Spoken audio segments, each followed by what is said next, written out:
Are you looking for an emulator that won't break the bank, has a fantastic screen, and can play tons of emulators all the way up to the PS2? Let me tell you about the Anbernic RG556.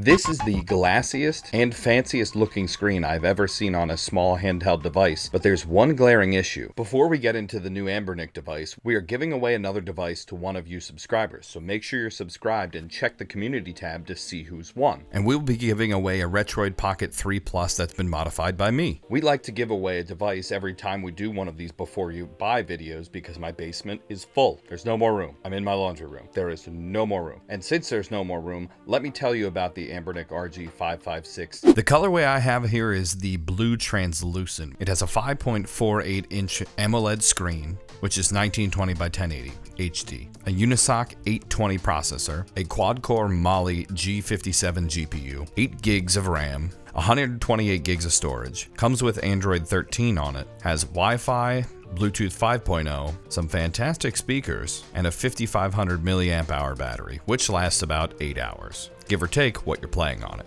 And it supports 5 volts 2 amp charging, which takes around 3.5 hours to fully charge. In addition to those specs, we have 2 joysticks that light up and are clicky. We have a D-pad that is squishy, not clicky, an Anbernic button that is clicky and not squishy, a home or back button that is also clicky and not squishy, start and select buttons that are also clicky and not squishy, A, B, X, Y buttons that are squishy, not clicky. Topped right and left bumpers are clicky, not squishy, and the right and left triggers are neither squishy nor clicky. They just have resistance. They're Hall effect back triggers, so they don't have a membrane, which provides just feel of resistance versus click. Joysticks are also Hall effect sticks. In addition, we have a power button that is clicky, a volume rocker that is not squishy, but clicky, some vent holes for the onboard fan, which do work, in addition to some other holes like a SD card slot, USB-C for charging and data, and 3.5mm headphone jack. Nothing on the sides or back of the device. Now this is a fantastic device. My issues with the actual physical device itself is kind of what it's made out of. This glassy plastic look phenomenal, but my issue with it is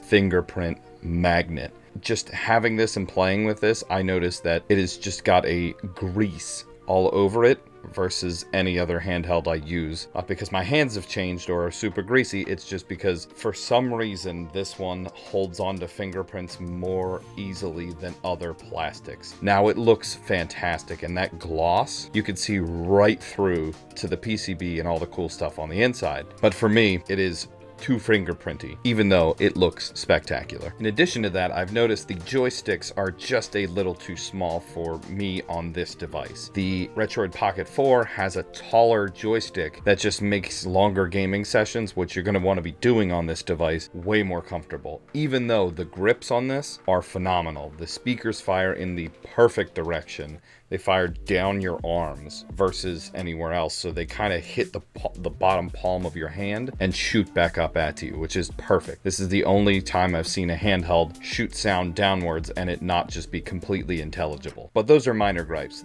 This is still a very nice handheld physically. Other than the physical device, we have all that juicy software. So let's dive into that, and I'll tell you what my favorite parts are. Bits, bytes, bobs. Here we go. Now we have some succulent software. This is running Android 13, and Anbernic has their own front end built in, which looks very nice and lays out all of the different devices that you can play on here and emulate. You can also use other things like Daijisho or set anything else up that you'd like, because it's Android, so it's pretty easy to change to what you want. Now, all of the 8 and 16-bit era games like the Game Boy Advance, Game Boy, and all of that pixel style art will play fine on this device. Basically anything from the PS1 and below will work just fine. When we move up to N64 and Nintendo DS games, all of these run well as well. And for dual screen games, you can actually resize the pictures to however you see fit. Moving just a bit up in the power scale here, we are talking about the PSP, which all of these games on this device run fantastically. Everything up to God of War and all of the other games run very quickly,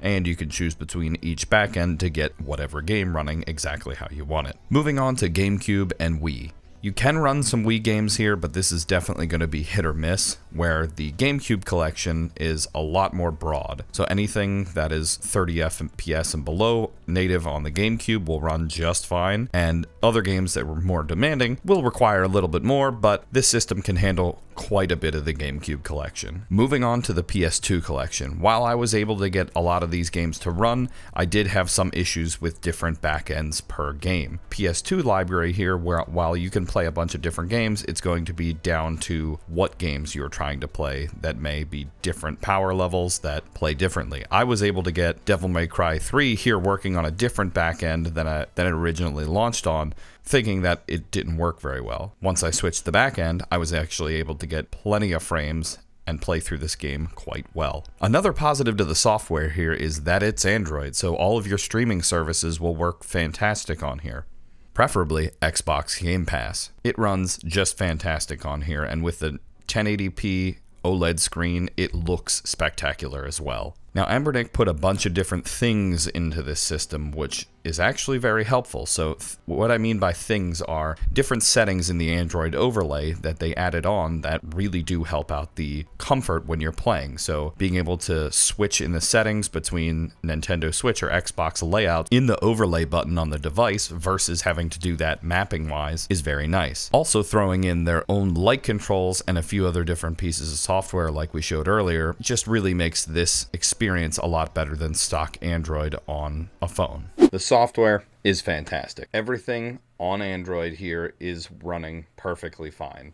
I didn't have any weird issues, and Anbernic's front-end software is actually really usable. I also recommend Daijisho's front-end. It looks so much nicer. But I do have to say, this new one Anbernic put together, it's very minimal and looks very nice on this OLED screen because those colors are very poppy. In addition to, game streaming on this device is one of the highlights. So this brings us on to things I like and don't like about this handheld. Things I do like. I like how nice the screen looks. I like all of the buttons and the ergonomics of the device. I think this is a very well put together handheld. The sound is a plus. It's in the right spot and doesn't do what a lot of the Retroid and other PSP shaped devices do, which is just face the sound down. I like that we have lights on this, but this is kind of a like and don't like at the same point. I like that I have them. It's nice to look at them, but I generally end up turning them off. They're nice to play with, but when they're too bright or not bright enough, you don't really notice them, so I just turn them off to conserve more battery. It's a minor gripe.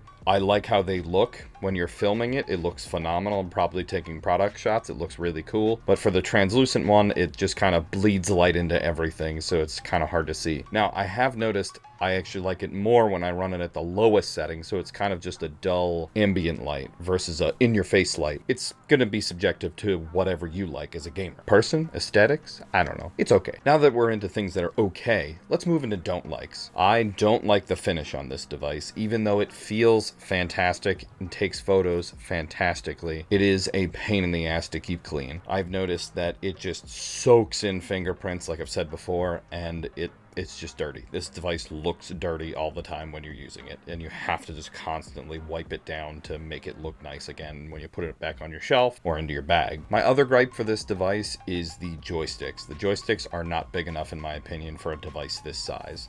You can get away with stuff like on a Joy-Con because those are very tiny and small devices. When you're attaching it to a big screen, I feel like you need a larger joystick for something this size. Because you have such good ergonomics with the actual like little hand pieces, the little thumb grips and like palm grips, those feel great, but the sticks then are too tiny for me. I prefer something on the size of the Retroid Pocket 4 is a little better for me. This will be subjective to how big your hands are. I'm 6'2", and I can palm a basketball for reference. LITNXT.com sent this over to us, which I appreciate them doing. If you'd like to see where you can buy this handheld, it's down in the description below. They will have it listed for $240, and the competition is steep. The Retroid Pocket 4 is around the same price point depending if you get the Pro or not Pro, and these are basically the same devices. They can play up to around the same power level, but it's going to come down to what you decide ergonomically you think feels better. I think the size of this for the device and what you're trying to do feels better, but for me, the sticks feel better on the Retroid Pocket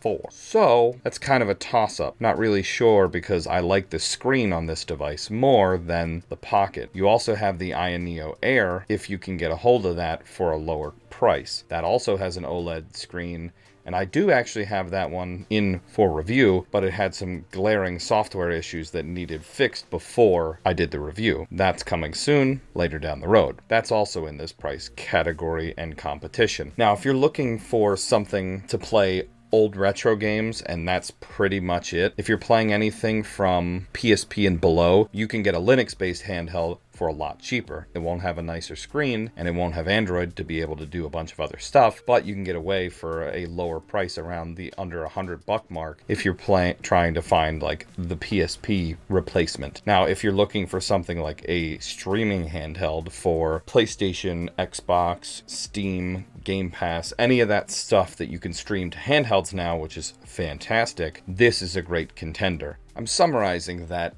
this is mainly for a streaming Android handheld.